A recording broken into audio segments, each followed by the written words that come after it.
죠? 네. 네 개는. 네. 네.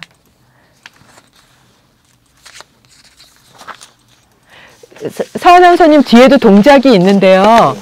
아까 말씀드린 대로 그 동작이 앞에 거랑 똑같아가지고요. 네네. 그거를 빼고 웃음의 종류를 먼저 하면 어떨까 해요.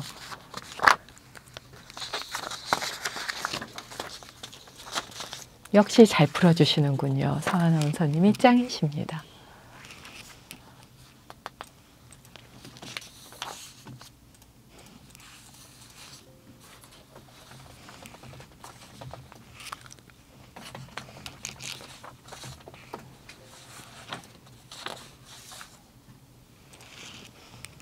그러면 하나, 둘, 셋, 넷, 다섯, 여섯 개. 서아나운서님 끝나고 빨리 가시면 저는 천천히 여기 정리하고 갈게요. 아니요, 정 작가님 오실 겁니다. 아, 김 작가님 오세요? 네.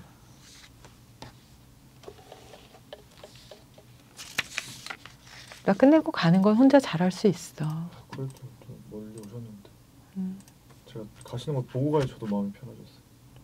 아니에요. 안 그러셔도 돼요.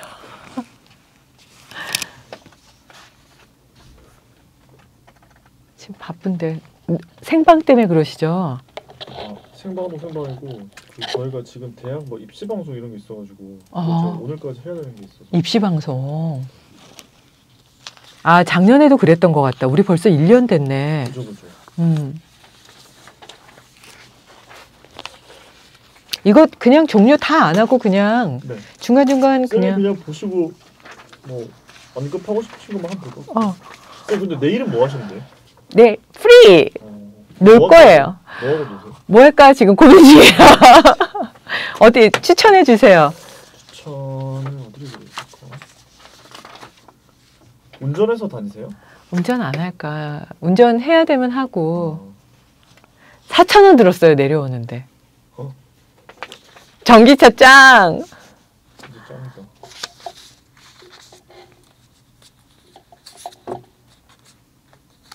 서은함선님 바쁜데 신경 안 쓰셔도 돼요. 근데 괜찮은 데 있으면 얘기해 주세요. 네. 네. 아, 그나저나 스트레스 받아서 그러면 네. 얘기하시면 여기 좀 장소가 좁지는 않더라고요. 오세요. 저녁에 몇 시에 끝나지? 9시? 쉬셔야죠. 아니요, 괜찮아. 내일은 완전 쉬어. 요번 주 문화센터도 다 쉬고 다 쉬거든요. 아, 진짜? 휴가이신 거예요? 그쵸. 어떻게 보면 요때 인도를 갔던 거예요. 원래. 근데 요즘은 인도를 못 가니까. 이제는 가셔도 될 것 같긴 한데. 아니래요. 아직 좀 그래요? 네네. 살인이 그렇게 많대요. 뭐가요? 살인. 근데 가시는 데는 그런 거 없을 것 같은데. 거기가 여행지라 더 하대요. 아, 진짜요? 네. 그럼 해보겠습니다. 네. 뭐라고 시작할까 여기? 어떤 거요? 오늘요? 이거 지난달에 비웃음과 미소 우울증. 아, 근데 쌤 이거 웃음 종류도 말씀하고 싶다고 하셨잖아요. 네, 그냥 그러면 오늘도 이어서 그냥 웃음 종류부터 뭐 이렇게 다양하게 해볼까요? 하다가 중간에 넘어갈까 봐요. 아, 그죠? 그럴까요? 와, 이 마이크 오래 간다.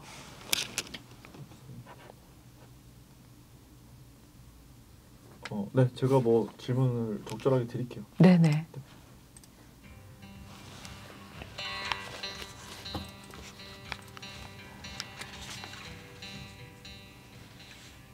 원종의 명료하지.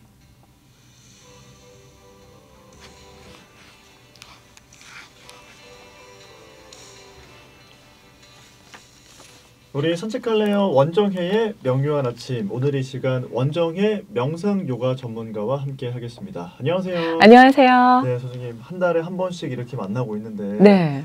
뵈니까 정말 반갑습니다. 반갑기도 하고요. 아까워요. 1분 1분 지나가는 게. 자, 오늘 또 어떤 이야기 해주실지 궁금한데 저희가 네. 지난 시간에는 웃음에 대한 이야기를 좀 했었잖아요. 예. 근데 못다한 이야기가 있으시다고 좀 정리해야 되는 부분이 있다고 하셨잖아요. 어떤 겁니까? 이거 한 진짜 몇 시간을 해도 좋을 것 같은데요. 네. 우선은 이제 웃음의 종류가 얼마나 많은지를 한번 네. 대략적으로만, 전체는 너무 많고요. 대략적으로 보고요. 웃음 중에 조금 슬픈 웃음들만 좀 그룹을 져서 정리해 봤는데요. 비웃음, 네. 미소 우울증 이렇게 해서 아, 우울증과 미소가 맞닿아 있어? 이렇게 생각하시는 분도 있을 것 같고요. 네. 비웃음 그거 정말 싫어 이런 분들 계실 것 같아서 네. 그냥 왜 싫어? 그럼 그냥 싫어 이런 거보다는 아 이래서 싫구나 이건 그러면 하면 안 되겠구나 하는 데까지 심리학적인 부분까지 정신분석학을 기본으로 해서 다 좀 정리해 볼까 하는데요. 네. 약이 되는 웃음에 대해서는요. 네. 큰 소리로 껄껄 웃는 거, 귀엽고 요염하게 웃는 거. 매력적인데요. 네. 얘기하면서 웃는 거. 이거 저인데요. 네. 예, 그리고 소리 내서 크게 웃는 거, 눈웃음. 저 눈웃음 좋아합니다.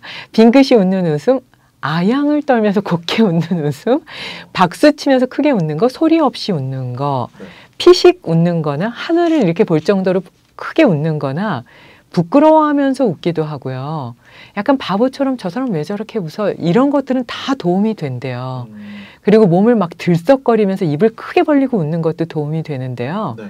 물론 이제 기쁜 표정으로 웃는 거는 정말 좋을 것 같긴 해요. 독이 되는 웃음이 또 있어요. 아, 좋지 않은 웃음. 예, 이거에 대해서 오늘 좀 말씀을 드리려고 하는데요. 네.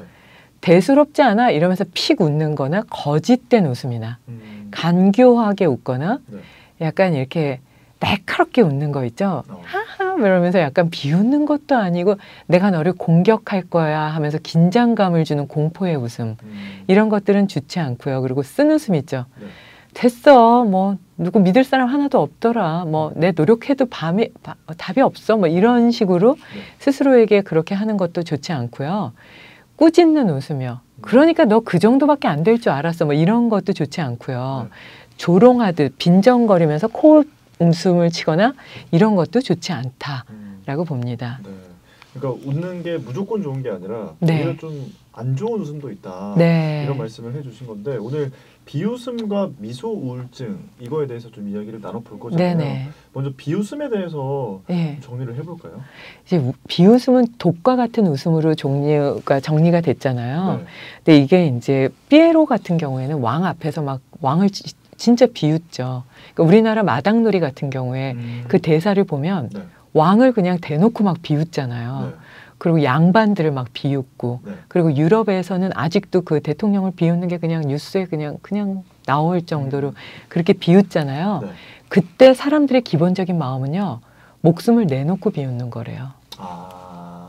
그러니까 그렇게 비웃으려면 네. 내가 삶에서 사회에서 완전히 매장돼도 괜찮아. 나 뭐 이럴 수 있어라고 생각할 정도로 난 삶을 포기했어. 이러면 비웃어라 하는 게 비웃음의 완전히 그 핵심적인 부분이고요. 네. 그러니까 비웃는다는 건 이미 과거의 상황 속에서 봤을 때 내 기준으로 당신 지금 별로 아니야. 그래서 현재 상황을 보지 못하기 때문에 비웃는 거라 그 사람들은 발전적이지도 못하고요. 네. 그리고 능력도 없고. 그러니까 열심히 사는 사람들은 지금 한순간 한순간이 매 순간 다가오니까 열정적으로 살고 긍정적으로 살고 밝게 살면서 웃어도 밝게 웃을 수 있는데 네. 생각과 판단이 과거에 머문 걸 가져와서 비웃는 사람들은 이게 발전적이지도 않을 뿐 아니라 게으름, 아. 주저앉음, 네. 그냥 할 게 없으니까 지금 뭔가 내가 바쁘고 노력할 만한데 그 사람을 비웃을 시간은 없잖아요. 네. 그러니까 게으르다. 아. 그리고 이기적이고 어리석다라고 얘기를 해요. 그래서 노력하지 않는 사람들의 그 우매한 어떤 그룹이라고 보고요. 그래서 SNS에서 그 비웃음 문화가 요즘은 이제 많이 지워지고는 있는데요. 네. 그걸 봤을 때 사회적으로도 절대 쉽게 봐서는 안 된다라고 생각하면서 내가 웃은 비웃음이 나에게 와서 반드시 나의 허를 찌르는 그런 상황이 된다는 걸 이해할 필요가 있고요. 그래서 이거를 그 공영 그 방송에서 나왔었죠. 어떤 겁니까? 댓글을 막 치는 그 비웃음 치는데 뒤에서 등은 막 깨져서 나가는. 네. 그래서 당신이 지금 댓글로 비웃음을 웃고 욕설을 남기지만 실질적으로 당신의 삶의 중심이 무너집니다 하는 어떤 그런 내용들이 계속 공익 광고처럼 나왔었거든요. 네, 네. 그게 실질적으로 요가에서는 현실적으로 나타난다. 이게 까르마 요가다 이렇게 얘기를 하니까요. 네. 누굴 비웃으려면 우선은 내 목숨을 내놓고 내 삶이 주저앉아도 돼라고 생각하고 시도하시는 게 중요할 것 같아요. 그러게요. 이 비웃음이라는 게 안 좋은 거를 알고 있지만 뭔가 이 현대 사회가 좀 팍팍해지다 보니까 그리고 이게 막 나만 빼고 다 잘 사는 것 같으니까 맞아요. 안 좋은 감정이 생기면서 좀 이걸 좀 문화라고 얘기해주고 싶진 않은데 좀 이런 사회 현상이 많이 있었던 것 같거든요. 맞아요. 하지만 모든 건 또 회복으로 간다고 좀 생각해서 네네. 이것도 그런 회복으로 가는 과도기 중에 하나다. 맞아요. 이렇게 좀 믿고 싶습니다. 네네. 자, 비웃음과 미소 우울증이라는 주제로 이야기를 나눠보고 있는데요.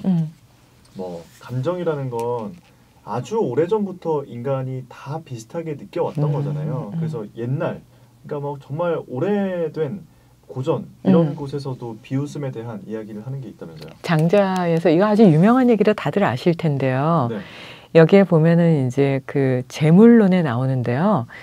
학의 다리가 길고 오리 다리가 짧아서 굳이 이 둘의 길을 똑같이 맞출 필요는 없습니다 하는 게 나오고요. 그래서 갯벌 속에서 먹이를 찾으려면 짧아야 되고, 그리고 이제 그 학은 길어야지만 그 자기가 먹이를 먹을 수 있는 그런 상황이 되기 때문에 다리가 짧으면 짧은 대로 길면 긴 대로 그런 상황을 받아들이는 게 중요하다 하는 게 이미 장자에는 나와 있어요. 근데 우리 보통 그러죠. 아, 저 얼굴 큰 것 봐. 쟤 다리 짧다. 쟤 엉덩이 커.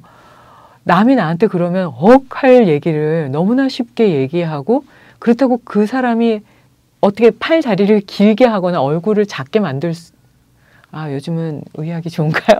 그래도 한계가 있잖아요. 그렇죠, 그렇죠.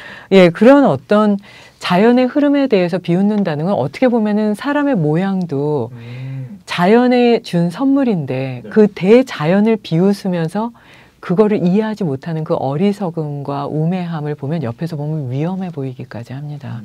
그래서 이유가 다 있는 거다. 그 사람 몸에 맞춰서 콧구멍의 크기라든지 눈의 크기라든지 입의 크기라든지 뭐 치아의 움직임까지도 이미 가치가 있고 의미가 있는 거기 때문에 그걸 비웃는다는 건 어리석다고 봅니다. 네. 자, 지난 시간에 이어서 오늘은 이제 웃음과 그 반대에 있는 비웃음을 좀 다뤄보고 있는데 네. 웃음이 참 몸에 좋다, 웃음이 건강에 좋다, 정신 건강에 좋다 이런 얘기를 많이 하잖아요. 네. 근데 비웃었을 때 우리 몸이 어떻게 변화를 일으키는지 네. 이런 얘기는 또 별로 안 해봤던 것 같아요. 네, 웃을 때요. 이게 뇌가 다른 데가 움직인대요. 그러니까 바로 그냥 웃으면은 전두엽부터 전체가 다 움직이는데 네. 이게 비웃으면 왼쪽 뇌만 움직인대요. 이게 미국 텍사스대 폴 맥기 교수, 심리학 교수인데요. 네. 이게 부정적인 웃음은 건강에 해롭다. 스트레스를 쌓이게 한다. 네. 이러면서 이제 연구 결과가 신체적으로도 이렇게 달라라는 연구 결과를 냈어요. 예. 그래서 이 부분에 대해서는 신체적으로도 다르구나. 웃는다고 다 좋은 건 아니구나. 오히려 비웃으면 이게 더 어려울 수 있겠네라고 생각하시면 좋을 것 같아요. 네, 그렇군요. 확실히 비웃었을 때 몸에 안 좋은 네. 영향이 있다 이런 네. 말씀이신 거네요. 자, 지난 시간에 제가 우리가 언제 웃지? 왜 웃지? 이런 생각을 해봤던 게 좀 도움이 많이 됐었거든요. 네네. 반대로 비웃음도 우리가 언제 누군가를 이렇게 비웃게 되지? 네. 이런 걸 좀 정리해 보면 조심할 수 있지 않을까 하는 생각이 그렇죠. 들어요. 서아나운서님은 누구 비웃질 않으니까 잘 모르실 것 같은데요. 네. 보통은 외모에 대해서 많이 비웃어요. 외모. 예, 근데 딱 보이니까. 네. 근데 저 사람을 좀 비하하고 싶거나 시기 질투심 때문에 저 사람이 갖고 있는 어떤 아름다움을 좀 덮어버리고 싶을 때 그때 이제 비하시키는 어떤 비웃음을 웃기도 하는데요. 네. 이게 이제 비웃을 때 그냥 비웃음으로 끝나면 되는데 우아하게 비웃는 거 있죠. 뭐 내가 볼 땐 뭐 이러면서 이렇게 비웃으면 진짜 화나거든요. 네. 그래서 그렇게 비웃는 거는 더 안 좋다. 이렇게 볼 수가 있고요. 네. 빗대어서 누구는 어떻다던데 이러면서 비웃는 느낌이 아닌 것 같고 도와주는 것 같은데 비웃는 그게 더 나쁘다. 더 기분 나쁘죠? 네. 예, 그러거나 아예 그냥 무답으로 무시하는 비웃음 있죠. 그거는 차라리 그래서 무풀보다는 욕하는 게 낫다 뭐 이렇게 얘기하잖아요. 그 비웃음은 정말 견디기 어려운 외로움과 우울함을 나눌 수 있는 어떤 비웃음이라고 보니까요. 네. 누가 얘기하면 잘 들어주고 상대방의 어떤 외모라든지 외적인 움직임에 대해서 그냥 인정해주고 누군가 나에게 이렇게 하면 나 싫을 텐데 이러면 상대방에게도 그렇게 하지 않는 것, 이게 비웃음을 행하지 않는 그런 방법이 되지 않을까 싶고요. 네. 항상 이제 불평불만이 있거나 부정적인 뉘앙스가 있는 사람들이 보통 비웃는다고 해요. 근데 그렇게 부정적인 사람들이 비웃는데 상대방이 좋게 칭찬하거나 네. 이게 뭔가 좋은 결과가 올 수 없잖아요. 근데 아이러니하게도 그런 사람들이 상대방을 비웃을 때, 부정적이거나 불평불만이 많은 사람들이 비웃을 때는 이게 심리적으로는 상대방에게 칭찬받고 싶어서 비웃는 거래요. 난 좀 아니지, 난 괜찮다고 빨리 얘기해. 이럴 때 비웃는다고 해요. 근데 그거는 불가능하다고 봅니다. 그러게요. 그러니까 되지 않는 일을 되게 하려고 하는 네. 그런 상황인 거네요. 네네. 자, 그런데 주변에 보면 네. 이 내가 행복하다는 거를 강조하고 내가 행복하다는 거를 이론적으로 느끼기 위해서 누군가를 좀 비웃고 누군가는 좀 불행하고 근데 난 이렇지 않으니까 난 행복한 상태고 약간 이렇게 자기의 행복을 찾아내려고 하는 사람들이 참 많이 있잖아요. 네네. 근데 이것도 저는 습관이라는 생각이 들거든요. 맞아요. 이 습관을 좀 끊어내려면 네. 어떻게 해야 될까요? 자연스럽게 그냥 대화 속으로 진짜 들어가서 네. 상대방과 내가 하나됨을 느끼면서 진정한 대화를 하게 되면 그가 웃든 안 웃든 그 이후에 오는 어떤 반응에 대해서 죄송합니다. 그렇습니다. 그냥 이어서 하시면 돼요. 네. 웃든 안 웃든 좀 객관적으로 될 수가 있는데요. 그냥 이렇게 봤을 때도 상대방이 봤을 때도 저 사람 내가 말하면 흔들리겠다. 저 사람 내가 비웃으면 그냥 무시당한 느낌 때문에 저 사람 하는 일 잘 못하겠네. 이렇게 되면 내가 비웃음을 벌어들이는 상황이 되니까 그럴 땐 좀 냉철할 필요는 있을 것 같아요. 직접적으로 상대방과 아주 깊게 소화하고 대화를 하되 네.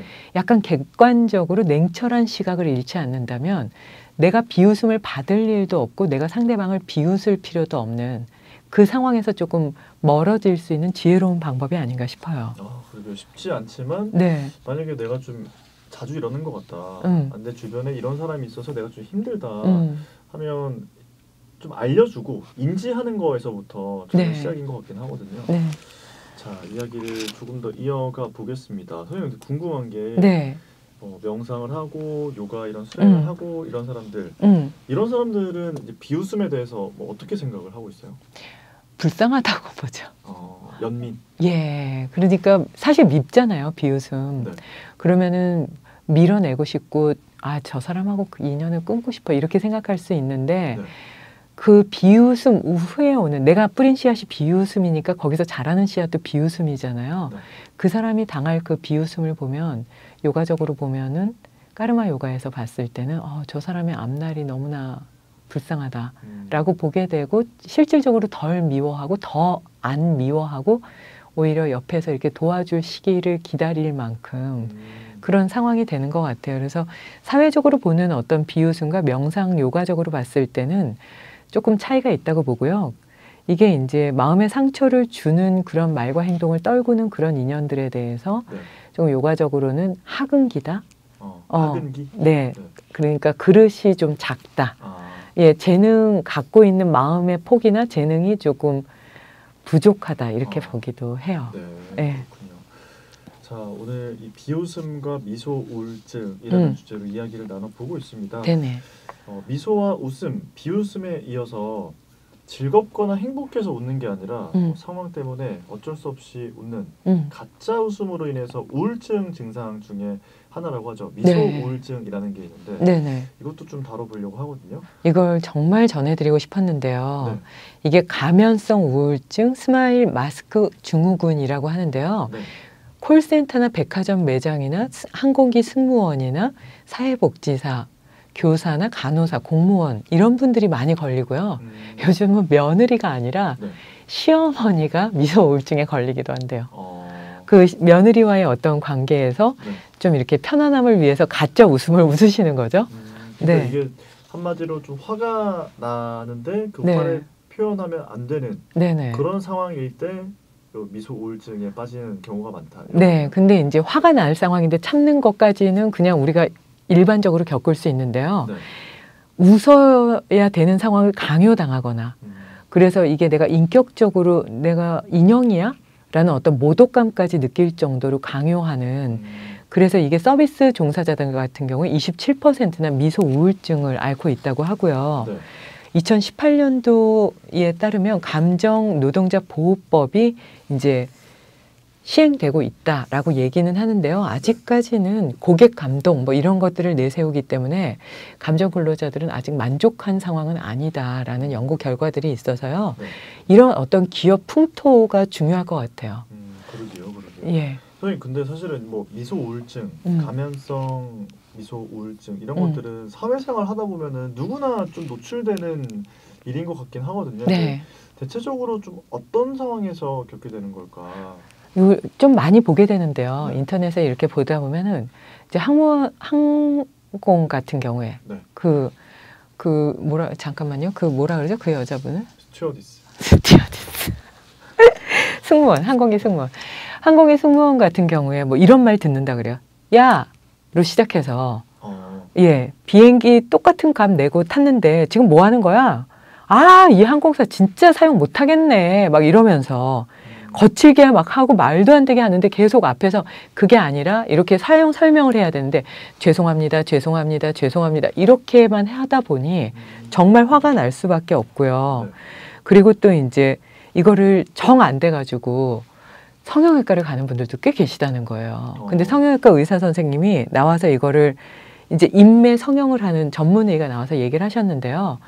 심각한 경우는 이게 수술로 안 된대요. 근육의 움직임이기 때문에 아무리 그 처음 근육을 만들어 놔도 이거는 입꼬리가 처질 수밖에 없다는 거예요.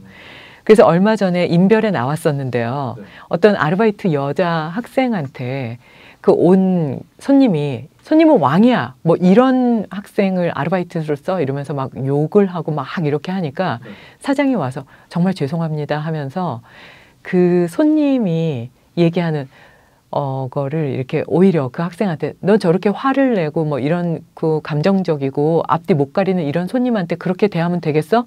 이렇게 얘기를 하면서 더 친절하게 대해야지. 넌 기본이 안 됐네. 막 이렇게 얘기를 하니까 그 손님이 나를 혼내는 거야? 학생을 혼내는 거야? 할 정도로 이게 어떻게 보면 큰 기업에서 봤을 때는 큰 기업의 풍토로 갈 정도로 네. 우리 그 직원들이 좀 편안하고 건강할 수 있는 상황을 만드는 것 그게 중요하지 않겠나. 아주 극단적인 얘기는 한데 네. 그 정도까지도 조금 중요한 게 이 미소 우울증 때문에 자살을 생각하는 확률이 굉장히 높다 그래요. 그러니까 인격적인 모독을 당해서 더 이상은 내가 이거 사회생활 할 수 없다까지 가니까요. 네. 그냥 뭐 누구나 그렇게 사는 거 아니야 라고 얘기하기에는 위험한 지경이라고 볼 수 있습니다. 그러니까 사실 이 우울증이라는 것과 미소가 붙어있는 게 좀 이상하게 느껴지긴 하잖아요. 네. 하지만 정말 힘든 사람에게는 너무나도 힘든 증상일 수 있다. 자, 선생님 근데 이 미소 우울증이라는 거 내가 혹시 미소 우울증인가? 이걸 어떻게 알 수 있을까요? 우선은 이게 이제 어떻게 내가 상대방에게 반응하는가를 볼 수가 있는데요. 네. 내가 뭘 느낀지를 잘 모르는 거예요. 그러니까 내가 화났나? 아닌가? 감정을 잘 모르는 거네요. 불감증이죠. 그냥 예 그러거나 다른 사람과 대화하거나 감정을 표현하고 싶지 않아. 그리고 문을 딱 내려버렸다면 나 좀 문제 있는 거 아니야? 근데 보통 문제가 생기면 우리 누굴 찾아갈까? 이거 어떻게 생각하세요? 막 이렇게 하게 되잖아요. 네. 그리고 나 그냥 껍데기로 사는 것 같아. 내가 무슨 이게 의미가 있겠어. 이렇게 되면서 식욕까지 떨어지고 두통이 일어나고 어깨 통증이나 불면증이나 복통이 일어나고 소화불량이 일어나면서 불안해지고 당뇨병, 화병 이런 것까지 오고 피해 망상증까지 가게 되면 이건 병원을 찾아야 된다고 봅니다. 자, 그러면 이 미소 우울증의 원인은 뭘지 네. 그리고 이걸 좀 해소할 수 있는 방법은 뭘지 네. 하나하나 좀 짚어주시면 좋을 것 같은데. 이게 미소 우울증은 내가 삶이 주인이 아니잖아요. 네. 그래서 타인의 삶이 중심이 될 때 우선은 웃음을 강요당하는 거잖아요. 그래서 타인의 시선이 삶이 중심이 될 때 미소 우울증을 떠날 수 없다고 보고요. 네. 그리고 내가 한 말과 행동이 나한테 돌아온다면 그냥 억지로 웃는 게 아니라 어려운 상황에서도 내가 웃을 수 있도록 긍정적으로 생각해보자. 이럴 때 이 미소 우울증은 좀 내가 긍정적으로 주체적으로 웃는 거기 때문에 네. 사라질 수 있다고 보고요. 그리고 내가 왜 어떤 이미지를 붙잡고 이렇게 살고 있는지에 대해서 네. 어느 방향을 향하고 있는지 내가 살아가면서 중요하게 여기는 거를 잊지 않는다면 미소 우울증까지 빠지는 일은 좀 덜한데요. 그냥 먹고 살기 위해서 사는 거야 네. 라고 하면서 가면 조금 위험하다고 봅니다. 그렇군요. 네. 자, 그럼 어떻게 하면 이제 일상에서 이 미소 우울증을 좀 해소하고 예방을 할 수가 있을까요? 매일 한 30분 정도 햇볕을 쬐면서 11시에서 2시 사이에 직접 직사광선을 좀 맞으면서 운동을 하는 게 도움이 될 수 있다고 보고요. 네. 내가 좋아하는 취미를 하는 게 도움이 될 수 있다고 보는데요. 아침에 일어나자마자 공복에 좋은 영양소, 나에게 도움이 되는 것들을 전문의 선생님과 상의해서 좀 섭취하는 것도 도움이 될 수가 있어요. 대표적으로 그냥 알려져 있는 것으로는 등푸른 생선이나 호두나 바나나, 닭고기, 양배추, 땅콩, 브로콜리, 시금치, 현미 같은 게 몸을 좀 가볍게 하면서 몸 전체적인 순환을 원활하게 해서 미소 우울증까지 가는, 그래서 건강이 이렇게 악화되는 이런 것들을 좀 예방할 수 있다고 보는데요. 네. 이렇게 운동도 하고 좋아하는 거 하고 맛있는 거 잘 열심히 드시면 70~80%는 완전히 회복될 수 있다고 하니까 걱정은 안 하셔도 될 것 같습니다. 아, 그러게요. 네네. 자, 그리고 선생님 뭐 이 마사지법 이런 것도 있습니까? 빼요? 이거 아까 제가 얘기한 거 똑같다고. 저는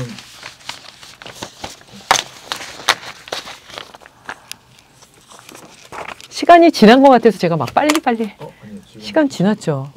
선생님 잠시 인사를 해야 돼요. 아, 내가 마음이 급해. 아니요, 선생님 괜찮아요.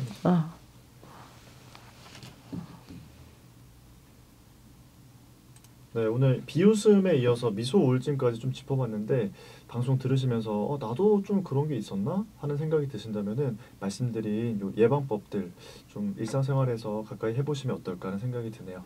자, 오늘 이야기는 여기까지 나누고요. 선생님은 여기서 보내드리겠습니다. 지금까지 원정의 명상 요가 전문가와 함께했습니다. 선생님 보내드릴게요. 감사합니다. 선호선님. 네. 어떻게 느끼실지는 잘 모르겠는데 잠깐만.